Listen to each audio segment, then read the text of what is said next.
Então, meu nome é Paulo Gabriel da Rocha Pinto, eu sou antropólogo, professor da Universidade Federal Fluminense e sou estudioso do Islã em diferentes contextos sociais e culturais. É que a presença do Islã no Brasil ela é muito antiga, mas você tem três histórias paralelas que não se cruzam, né? Você vai ter uma história colonial, você vai ter uma história oriunda da escravidão africana no Brasil e você vai ter uma história oriunda da imigração árabe no Brasil. Então, na verdade, os primeiros muçulmanos, as primeiras pessoas de origem muçulmana, eles vêm com os portugueses, né? Ou seja, são os mouriscos, que são muçulmanos, que foram convertidos à força, né, em Portugal, ou se converteram ao catolicismo em Portugal para evitar a discriminação, ou evitar um status jurídico desfavorável, e continuaram praticando rituais islâmicos ou crenças islâmicas como tradição familiar, né? Esses mouriscos, o único acesso que a gente tem à existência deles são os documentos da Inquisição, que perseguiu alguns deles, né? E pelos documentos da Inquisição você vê que o Islã para eles é basicamente uma tradição familiar, não necessariamente uma identidade religiosa. Eles próprios talvez nem soubessem ou nem se considerassem como muçulmanos, mas por conta da perseguição da Inquisição isso fica claro que eles tinham práticas que diferenciavam eles do resto da população. Esses mouriscos nunca foram uma comunidade, eram indivíduos, né, que viviam isso dentro da família e acabaram, a partir do século XVIII, se diluindo no resto da sociedade. A outra fonte de presença de muçulmanos e do Islã no Brasil é a escravidão africana, que a partir do final do século XVIII começam a chegar escravos africanos muçulmanos, vindos de diversas regiões da África Ocidental ou da África Central, né? E esses muçulmanos, no século XVIII, eram conhecidos como mandingas, e no século XIX você tem um aporte maior ainda de escravos muçulmanos para a Bahia, que são chamados malês, né? Os malês, eles se organizavam entre si, ou pelo menos eles tinham relações entre si, eles constituíam uma rede de solidariedade étnica e religiosa. Eles tinham especialistas religiosos que vinham da África, às vezes como escravos. Eles tinham objetos, eles tinham textos que eles ou traziam da África ou produziam, e eles participaram e lideraram algumas revoltas anti-escravistas, né, uma revolta dos escravos.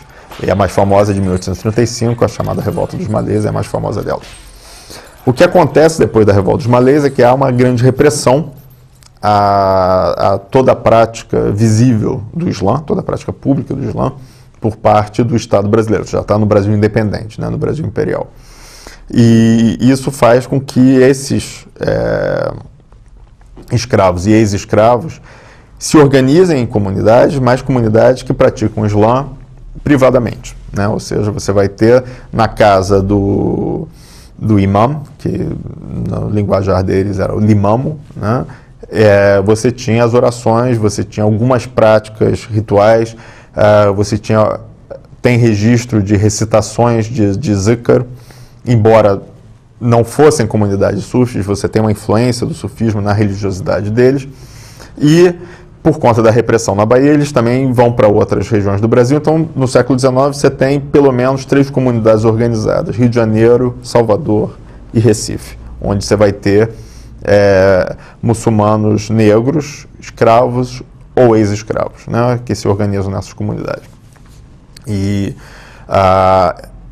o Islã desses muçulmanos dos malês também era marcado por uma série de passagens e conexões com o catolicismo, também em parte para ocultar a sua identidade. Então eles batizavam seus filhos, eles enterravam os mortos segundo rituais católicos e faziam rituais islâmicos periódicos nas casas. Com o fim da escravidão, a relação com a África é cortada, né, de certa maneira. Então o fluxo que tinha de especialistas religiosos, de textos, de pessoas que sabiam ler e escrever o árabe, é interrompido, e gradualmente também essas comunidades vão se diluindo e vão se desagregando, né? E os muçulmanos vão acabando adotando o catolicismo ou os cultos afro-brasileiros.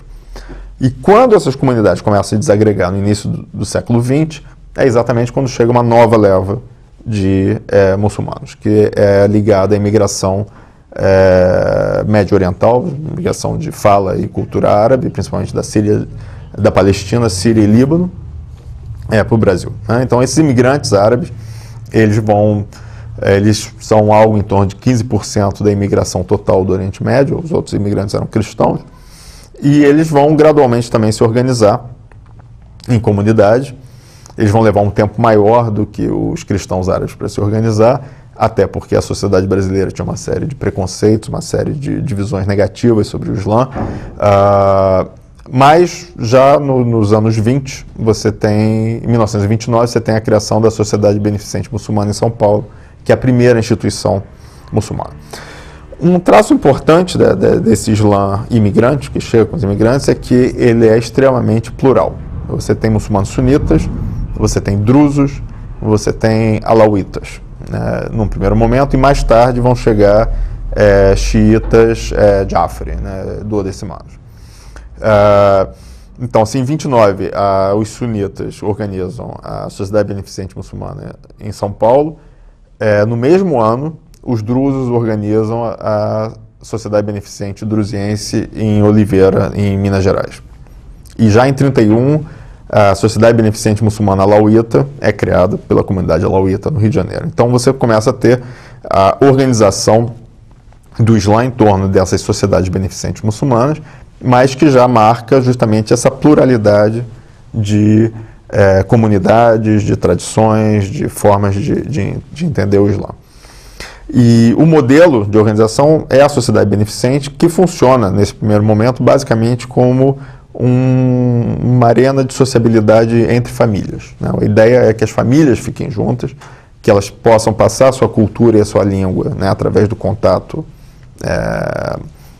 entre os membros da comunidade, e claro que os casamentos aconteçam dentro da comunidade. Então, as práticas religiosas acontecem, mas elas têm uma visibilidade menor do que o convívio social. O convívio social realmente é o centro das atenções.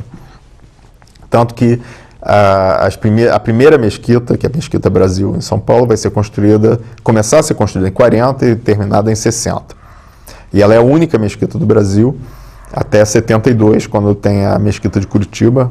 Ela é construída pela Sociedade Beneficente Muçulmana de Curitiba. Então você vai ter essa sociedade em São Paulo, e nos anos 50 você vai ter a criação de outras. A 51, a do Rio de Janeiro, a de Curitiba em 57, e por aí vai. Você vai ter a expansão desse modelo de sociedades beneficentes muçulmanas conforme aumenta o número de imigrantes muçulmanos oriundos do Oriente Médio. Essa é a situação, basicamente, das comunidades muçulmanas. Elas se organizam dessa forma até os anos 80, quando você começa a ter uma expansão na construção de mesquitas, né? Então, começa também, isso é um fenômeno global, né? Você começa a ter a possibilidade, né, de conseguir fundos na Arábia Saudita, no Irã, nos países do Golfo, etc., e construir mesquitas, né, para as comunidades. Então, as comunidades começam a construir as mesquitas, e as mesquitas dão mais visibilidade ao aspecto religioso da comunidade muçulmana, né? Ou seja, o aspecto religioso do Islã, ele ganha visibilidade pública, né? O que antes nem era tão evidente. O que era mais evidente era a ideia de uma comunidade étnica, quase, ou seja, os imigrantes e os filhos dos imigrantes, né, falavam árabe, tentavam transmitir o Islã junto de uma cultura do Oriente Médio. Então, nos anos 80, com essa visibilização da dimensão religiosa, né, do Islã, e também, obviamente, as diferentes tradições, você vai ter a construção de mesquitas sunitas e mesquitas xiitas também, né? Você vai ter a Mesquita do Brás, em São Paulo, você vai ter a Mesquita Husseinia, em Foz do Iguaçu, mais tarde a Mesquita de Ponta Grossa também, uma mesquita Shia. E o que acontece nesse momento é que essa visibilização da dimensão religiosa também permite as primeiras conversões, que vão acontecer nos anos 90. O processo de conversão ele tem uma série de fatores. Um dos fatores, né, as primeiras conversões acontecem, na verdade, via o contato que brasileiros têm no exterior com o sufismo. Então, os primeiros convertidos se convertem a partir do contato que eles têm com o sufismo na Europa ou nos Estados Unidos e com eventuais viagens à Turquia, né? Geralmente a Turquia ordens turcas são uma referência. Então, são esses primeiros convertidos que vão trazer o sufismo para o Brasil, vão organizar algumas comunidades sufis, porém, nesse momento, você também já tem toda uma comunidade muçulmana organizada em torno das mesquitas e da prática religiosa nas mesquitas. Então, embora o sufismo seja um primeiro movimento de conversão de brasileiros, ele vai permanecer minoritário em relação ao Islã praticado nas sociedades beneficentes muçulmanas e nas mesquitas. Então, o sufismo ele abre o caminho para as conversões, porém as conversões logo se deslocam para as mesquitas, né? E aí você começa a ter um movimento de conversão nos anos 90, de pessoas que começam a se interessar pelo Islã, começam a ler a respeito. E também outro fator importante é a visibilidade que o Islã vai ganhando na mídia, né? Embora uma visibilidade quase sempre negativa, isso traz a curiosidade das pessoas. As pessoas procuram informação e acabam buscando informação nas mesquitas e muitos acabam se convertendo, né? Nos anos 90. E nos anos 90 tem uma tensão ainda, que é o fato de que a maioria das comunidades está organizada para transmitir uma cultura religiosa ligada a uma tradição cultural do Oriente Médio, dos imigrantes, né? E, obviamente, os novos convertidos não possuem essa tradição cultural e eles não têm interesse em ter a tradição cultural, eles têm interesse em ter a tradição religiosa. Então começa um jogo de tensão entre comunidades e convertidos, de como absorver esses convertidos, de como colocar eles para dentro da comunidade, de como talvez expandir o Islã na sociedade brasileira. E nos anos 90, algumas comunidades vão começar um processo de tradução ou de localização do Islã na sociedade brasileira. Especialmente a comunidade do Rio de Janeiro e várias mesquitas em São Paulo, eles começam, por exemplo, a adotar o português nos sermões ou fazer traduções simultâneas dos sermões do árabe para o português, começam a produzir uma literatura em português, começam a criar, e talvez o que tenha sido mais importante nesse processo, criar cursos de cultura islâmica ou de Islã e principalmente cursos de língua árabe, que são uma forma que a sociedade brasileira, né, que os brasileiros interessados têm para se aproximar da comunidade, adquirir uma competência cultural e, eventualmente, caso se convertam, adquirir a competência cultural necessária para se considerar um muçulmano completo. Então, esse processo acelera, principalmente a partir de 2000 e 2001, obviamente, com dois fatores. A novela, O Clone, e com todos os erros de concepção e de representação, pelo menos oferece uma visibilidade positiva dos muçulmanos, e o 11 de setembro, que oferece uma visibilidade negativa, porém é visibilidade. Então isso faz com que as pessoas se interessem cada vez mais.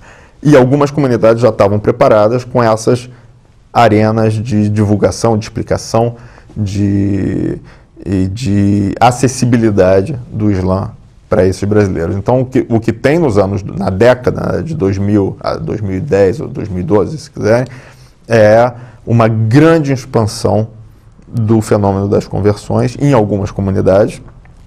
Em outras comunidades, você tem um resgate das gerações nascidas no Brasil, uma mobilização, uma remobilização dessas gerações em torno da identidade muçulmana, né?